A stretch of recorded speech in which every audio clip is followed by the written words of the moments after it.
And at that moment, that hospital monitor went completely flat. And I watched myself die. And I get teary-eyed talking about it because that's a very scary thing to admit. And in that moment was the most peaceful and beautiful moment of my life. I just remember it was like ice pouring out of my heart, my chest. And when my heart should have been in pain, it felt like the most cooling, beautiful sensation, like ice water, really, on a hot day, especially in Australia or in Florida where I'm at, right?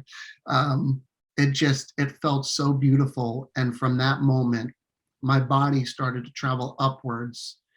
And it wasn't a tunnel, maybe like some other people suggest. For me, it was like I was being spun up almost like a tornado, because it was just like things circling around me, these beautiful, I would describe them as angels, just things of light. And there was like laughter and music, and the music, it's hard to explain, but it was like bells, like almost like church bells kind of ringing around. And before I knew it, I was looking at the most beautiful garden ever.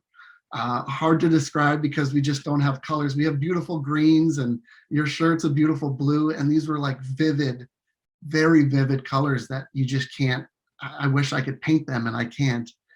And I was looking at this garden, and there was just plants and trees. It was just a nice feeling, a place. And I remember seeing somebody with a robe, a gentleman with a robe, and there was a little boy with curly blonde hair, little red, almost, so blonde it was like red and curly. And for anybody not watching the video that's listening to the podcast, I have dark brown hair, right? So I watched this gentleman and this kid, and they're playing out in this little garden. And before I know it, my feet are planted, and I can remember the feeling of being planted in the dirt and feeling the blades of grass on my feet. And so there wasn't a sense of, in a dream, it's hard because in a dream you can remember things, but you don't necessarily feel things. That's the expression, pinch me, I must be dreaming. I remember my feet being buried into the dirt. And I'm watching this gentleman play with this little boy, and the little boy is very cheeky. He's like running away and looking back like, oh, I'm getting away from you. You can't catch me. And there's just this beautiful relationship between the man and the little boy. And as I get closer, I start to realize that that's me, that I'm that little boy.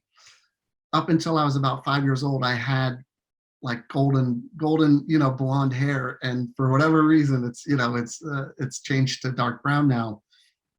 And I start to look, and as I'm looking at the little boy having the time of his life, playing and laughing, the gentleman in the white robe turns to me, and I am just stunned, because without question, without not knowing, for me, it was Jesus. And I say that because I hesitate, because he's not who I grew up looking at, right? It wasn't the picture, or if you go to church and you see somebody on an altar, or photos, or sculptures. He didn't look like that to me. But without a single doubt, as sure as that your left hand is definitely your left hand and your right hand is your right hand, I was looking face to face with Jesus. And without getting too off track, at that time, maybe the day before I died while I was in the military, if you had said, hey, Chase, if you die tomorrow, who are you going to see in heaven? I probably would not have said, I'm gonna come to face with Jesus. I would have said, I'm gonna run into Elvis Presley and I'm gonna have milk and cookies. It really wasn't predetermined that that's what I was going to see. So I was really, really, starstruck, if you will, of like, whoa, Jesus is right here in front of me, and everything's kind of starts to click.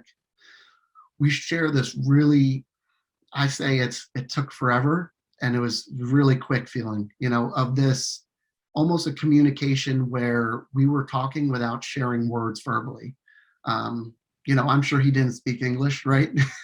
And that's what I speak. So, we're sharing this conversation, and I'm learning all these details, and without sharing like verbal words, noises, he kind of looks at me and says, you know, go back and share love, laughter, and light and joy. And I look at that little boy, and he was having the time of his life. And my lesson while I was there was to find laughter. You know, finding joy is so underrated, right? We all of us live really busy lives, and you know, you think of people that work a 9 to 5 job. It's really hard for them to find a lot of laughter while they're at work, and that's the biggest lesson I took. So without really time to say anything else to him, he kind of looked at me and said, "It's you have to go back now." And I was okay with that. As beautiful as this place was, the garden, seeing me as a little boy, having this conversation with Jesus, I was ready to go back because I felt like I had a lot more to prove and a lot more to share and to teach and to just more things to love that I didn't appreciate while I was, you know, originally on the earth. And before I knew it, I was back in my body.